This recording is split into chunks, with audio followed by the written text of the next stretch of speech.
Alors bienvenue. Dans ma précédente vidéo, j'ai abordé le respect comme un pilier fondamental du couple. On a donc vu son importance et comment il touche à notre dignité, nos limites, et qu'il met également à l'épreuve notre acceptation de l'autre. Mais savoir ce qu'est le respect ne suffit pas. Encore faut-il l'appliquer dans la vie de tous les jours. Donc, pour que le respect ne soit pas juste un concept, je te propose cette vidéo, bien plus pratique, où je vais tenter de répertorier des outils à utiliser dans des situations bien précises. Cependant, chaque couple est unique, donc ces outils sont à adapter selon ta relation. Je te propose donc de voir dans cette vidéo comment on peut repérer les manques de respect, puis comment poser tes limites sans entrer dans un conflit?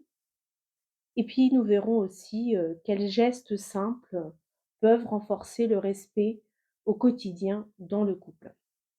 Donc le manque de respect, ce sont souvent des petits détails qui semblent sans grande importance, mais accumulés, ils peuvent, fragiliser le couple. Alors, les exemples que je vais lister peuvent rappeler éventuellement une relation toxique. Mais à bien y regarder, ils surviennent à différents degrés dans toutes les relations où la familiarité s'installe. Donc voici tout d'abord quelques signes à surveiller. Pour le premier point, on utilise souvent des petites phrases qui minimisent les émotions de l'autre. Voici des exemples comme tu exagères, ce n'est pas si grave, ou bien tu es trop sensible. J'ai choisi des exemples assez banals. Cependant, il peut y avoir pire que ça, lorsqu'on remet en cause surtout l'intelligence de l'autre. Ce sont tous les, «Ne sois pas bête», «Tu es idiot ou quoi?» et j'en passe. À la place, l'idéal, ce serait de privilégier une phrase comme, «Je vois que ça te touche, explique-moi pourquoi». Ça, c'est ce qu'on peut faire pour l'autre, OK? Mais quand on subit ce genre d'attaque, parce que pour moi ce sont des attaques, au quotidien. Alors, on ne va pas se mentir, hein, c'est un comportement qui déséquilibre la dynamique de couple, en mettant l'un des 2 dans une position de supériorité par rapport à l'autre. Il est essentiel d'affirmer ses limites dans ce genre de situation avec calme et assurance. Pour cela, il faut savoir prendre du recul. Tout d'abord pour ne pas douter de soi-même et puis aussi pour trouver les mots justes, le ton approprié. Privilégier un discours commençant par «je», par exemple, en parlant de ce qu'on ressent, peut être un premier abordage. Si le comportement est récurrent, l'autre peut avoir du mal à en prendre conscience. Donc l'idée, c'est de ne pas laisser passer, de répéter à chaque fois que la situation se présente et si possible de le faire calmement et clairement. L'idée, c'est de mettre en lumière ce comportement. Au bout d'un moment, à force de répétition, cela peut déclencher un déclic chez l'autre.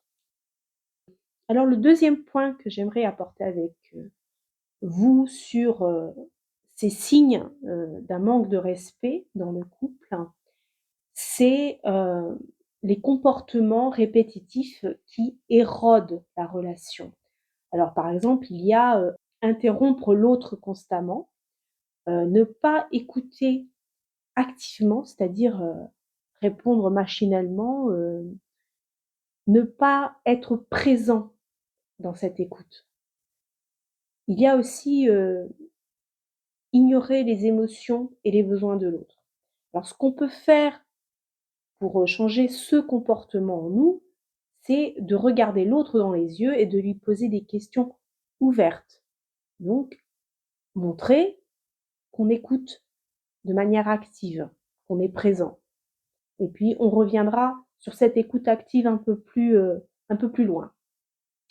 Et lorsqu'on subit ce genre de comportement, une méthode qui marche, mais dans laquelle il faut investir du temps, c'est le renforcement positif.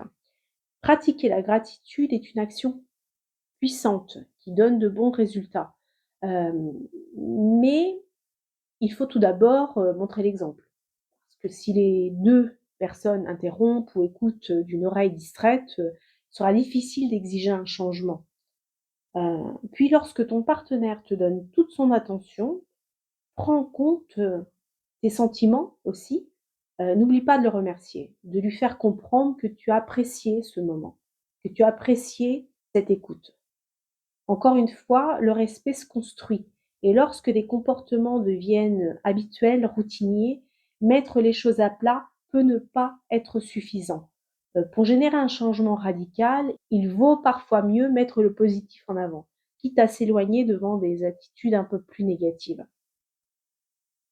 Le troisième signe d'un manque de respect dans le couple, nous allons, parler des actions qui franchissent, certaines limites.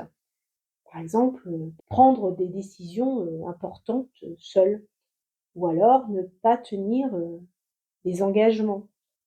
Il y a aussi, critiquer au lieu d'encourager. Donc si ce sont des comportements dont tu as l'habitude et que tu en prends conscience en écoutant cette vidéo, si tu es arrivé, ici, ce n'est sûrement pas par hasard. La solution, c'est prendre l'habitude de consulter l'autre et de comprendre, de lui demander si cette décision, par exemple, l'impacte, de prendre en compte, ses émotions. Et lorsque l'on subit ce genre de comportement, dans la vidéo précédente, je parle beaucoup du libre arbitre. Même dans le couple, il est souverain et j'y reviendrai sûrement, dans une autre thématique et dans une autre vidéo. Seulement, il faut bien comprendre que toutes les décisions que l'on prend impactent le couple. Donc oui, tu dois parler à ton partenaire des conséquences des décisions qu'il prend seul ou des engagements qu'il ne tient pas, avec bienveillance et sans chercher à contrôler la situation à ton avantage. C'est toute la difficulté ici. Tu as le droit de lui dire ce que tu ressens et de lui montrer l'impact qu'a son comportement sur ta vie. Il ne s'agit pas de forcer l'autre à changer d'avis, mais bien trouver un compromis ensemble. Là encore, le jeu reste la formule magique. Alors maintenant qu'on a vu, ce manque de respect, je te propose un petit exercice.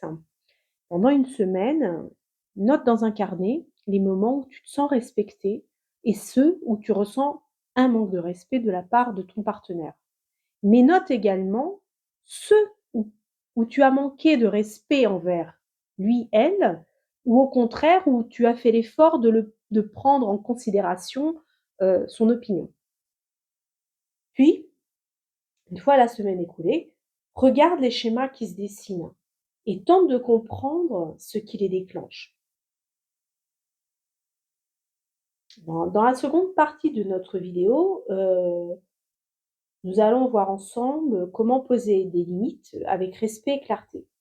Donc nous allons voir, de manière plus concrète quels outils sont à notre disposition pour ouvrir un dialogue. Ce qu'il faut savoir, c'est que dire non ou poser une limite, c'est essentiel, mais qu'il faut savoir aussi le faire de manière saine. Un exemple de mauvaise communication serait, «Tu ne m'écoutes jamais» et une alternative un peu plus respectueuse: «J'ai besoin de me sentir écoutée». Le fait de passer du «tu» au «je» peut désamorcer une discussion. On peut également, pour aller plus loin, utiliser la communication non violente. Vous trouverez, de nombreux exemples, sur le web, à ce sujet, mais, vais vous l'expliquer, assez rapidement ici. Donc c'est une méthode en 4 étapes. Il y a d'abord l'observation, puis on exprime un sentiment, un besoin et on effectue une demande. Dans l'observation, on va décrire un fait sans le juger. Ça va donner, «J'ai vu que tu regardais ton téléphone pendant que je parlais». Voilà, aucun jugement, on exprime un fait. Puis, la deuxième étape, on exprime son ressenti. «Je me suis sentie transparente». La troisième étape, on clarifie ce qui est important pour nous. «J'ai besoin de sentir que ce que je dis compte pour toi». Puis la quatrième étape, on propose une solution concrète. Peux-tu poser ton téléphone quand on parle de quelque chose d'important? Voilà, c'est une manière de désamorcer les conflits et d'exprimer son ressenti sans jugement. Ok. Donc un autre outil, c'est savoir dire non et le faire sans culpabiliser. Parce que dire non, ce n'est pas rejeter l'autre. Et il faut pour cela apprendre à dire non avec bienveillance. Par exemple, non, c'est hors de question peut être perçu comme violent. Alors que si on dit je ne me sens pas à l'aise avec ça, peut-on trouver un compromis? Bon, c'est quelque chose de déjà un peu plus doux, un peu plus ouvert. Un autre exemple pour poser ses limites, imagine qu'une blague est faite à tes dépens, elle te blesse. Donc la réaction ce serait arrête de te moquer de moi. Voilà. Mais si on essaye de parler de nos émotions, on dira je sais que ce n'est pas méchant, mais je préfère qu'on évite ce genre de blague. Voilà. Tu n'as pas expliqué pourquoi. J'en parle dans ma vidéo précédente. Tu veux la réécouter. L'humour qui naît de la familiarité passe trop souvent par des blagues dans le couple. Des remarques répétitives qui menacent terriblement l'image que l'on peut avoir de soi-même. Bien se connaître permet de s'en protéger, mais parfois cela ne suffit pas, surtout lorsqu'on travaille encore sur soi. Si ça touche un de nos complexes, par exemple, il est important de l'expliquer à l'autre. Cependant, si tu comprends que le couple fonctionne comme un miroir, cela te permettra aussi d'avancer sur toi, de comprendre ce qui te dérange. Alors, pour rappel, pour poser des limites de manière saine, il convient d'identifier ce qui nous dérange vraiment. Est-ce que c'est un vrai manque de respect ou est-ce que c'est le reflet d'une insécurité personnelle? On exprime son ressenti sans attaquer, donc utiliser le je plutôt que le tu. Je me sens rabaissé quand au lieu de tu me parles mal. Proposer une solution plutôt qu'exiger. Si quelque chose dérange, suggérer une alternative au lieu de juste dire non, stop, arrête. Cela permet d'ouvrir le dialogue. Maintenant, nous allons voir comment cultiver le respect au quotidien. On ne peut pas décider d'être un couple respectueux du jour au lendemain. On peut par contre le construire jour après jour. Tout d'abord, la connaissance de soi et la sincérité sont essentielles. Je t'en parlais dans la vidéo précédente et je t'invite donc à la réécouter. Il est important de faire ce travail sur soi-même et c'est souvent la partie la plus difficile, la plus longue. Cependant, comprendre pourquoi on réagit d'une certaine manière ou connaître lequel de nos besoins n'est pas comblé permet d'identifier ce qui est important pour nous. Puis, l'outil le plus essentiel est sans aucun doute l'écoute active et bienveillante. Cela consiste à écouter l'autre sans l'interrompre, sans juger, sans conseiller, sans interpréter. Souvent, la présence, l'attention sont suffisantes. Dans l'écoute active, tu peux reformuler ce que l'autre dit pour montrer que tu as compris. Tu peux aussi valider ses émotions même si tu n'es pas d'accord. Par exemple, je comprends que tu sois triste parce que j'ai oublié de te prévenir que je serai en retard. Voilà. On reformule et on valide l'émotion. Il est important de prendre du temps à deux pour parler. Alors que ce soit de sujets importants ou pas, hein. En prendre l'habitude, même pour se raconter sa journée, permet d'instaurer cette règle. Elle sera donc en place lorsque ce sera véritablement important. On peut mettre en place au quotidien toute une série de petits gestes pour renforcer le respect. La principale pour moi, c'est exprimer sa gratitude. Dire merci permet de montrer qu'on reconnaît les efforts de l'autre. C'est donc un renforcement positif. Il est important de respecter les espaces personnels de l'autre, ses goûts, ses envies. Il a le droit, nous avons le droit d'avoir du temps pour nous. À chaque fois que c'est possible, discute avec ton partenaire avant de prendre une décision importante. Tentez ainsi d'établir cette règle entre vous et de savoir au préalable quel type de décision on peut prendre seul et lesquelles on ne peut pas, par exemple. Est-ce que je peux décider d'inviter un ami à dîner sans avis préalable, par exemple? Peut-être pas, mais je peux faire un achat personnel. Prendre en compte l'avis de l'autre dans les décisions peut être très subjectif. Il convient donc d'être clair à ce sujet, parce que ça pourra être différent d'un couple à l'autre. Le respect, c'est avant tout accepter les différences. Chacun avance à son propre rythme et il ne faut pas imposer sa vision à l'autre. Il faut essayer de trouver un compromis au lieu d'imposer un point de vue.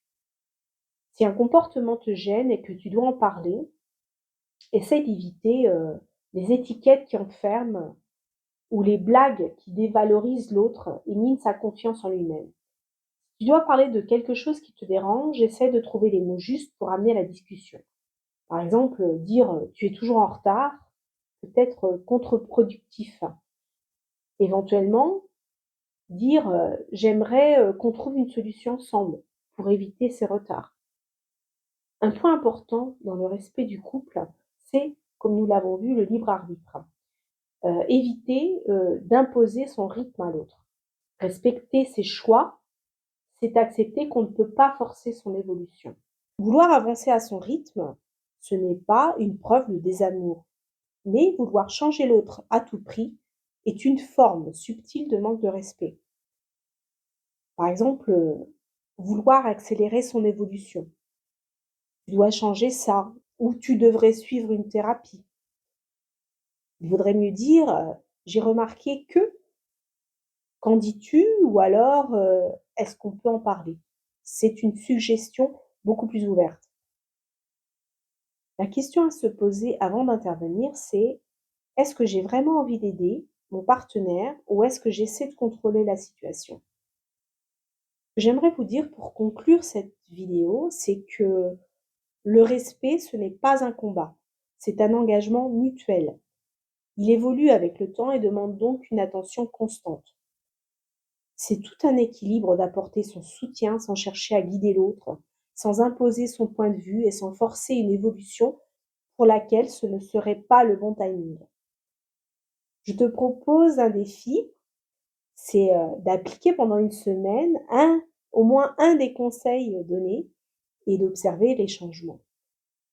Si tu as aimé cette vidéo, je te propose de partager ton expérience et de me dire en commentaire les petites choses qui fragilisent le respect dans ta relation.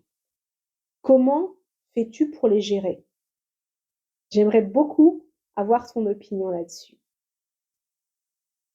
Voilà, c'est fini pour aujourd'hui. Si tu as apprécié la vidéo, n'oublie pas de mettre un petit pouce bleu et puis de t'abonner à la chaîne. Merci.